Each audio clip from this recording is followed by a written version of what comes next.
រីមួយគេព្រួយនឹងចូលស្រីពពយកខណ្ឌខ្លាទឹកដងតែនថ្លៃអ្នកណាក៏និយាយអាចតែមានកក្រមុំល្អអ្នកក្រមិនមានណាអ្នកមានណាមិនចូលមកល្បីពេញមកស្រុកអោណាម៉ែទុកកូនម៉ែធ្វើអីបងស្រឡាញ់នាងណាថាវាក្រណាំសពមើលថ្ងៃអាណិតខ្លួនណាយពេកក្រៃអោខ្លួនខ្ញុំមកមិនដឹងធ្វើយ៉ាងណាមើលឃើញតែប្រាក់ណារើពេកណាំកូនប្រសាឲ្យតែមានប្រាក់ណាយដុល្លារអោណាម៉ែគិតខំសង្ខាល្អ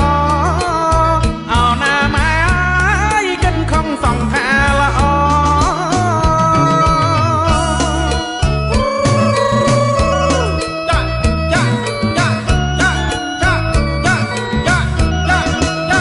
បើតែយ៉ាងនឹងក្រមុំម៉ែទុំឲ្យល្អប្រយ័ត្នដោយស្រូវឲ្យតកងអោណាម៉ែហួមពេលនឹងនិយាយបងមានតែចិត្តណាមិនហ៊ានចូលទៅស្ដីបើទឹកដោះងាយនាងថ្លៃណែយយម៉ែ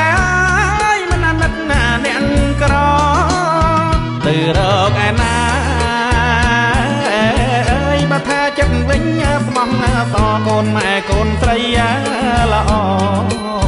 គប់ថ្លៃមិនត5សុត5000ដុល្លារគប់ថ្លៃមិនត5សុត5000ដុល្លារ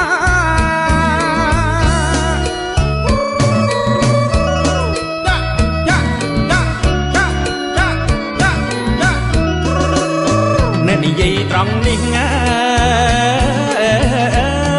រកកលតែនឹងដាច់ណាទៅរកងាយឯណាអោល្អបងហើយស្រឡាញ់នាងមួយជីវិតថាទឹកដោះម្ដាយថ្លៃ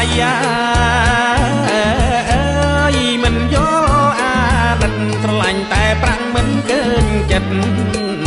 អោក្រមុំបងហើយថ្ងៃក្រោយខ្លាចនាងទឹកភ្នែកអោកូនម៉ែខ្លាចនាងជួតទឹកភ្នែក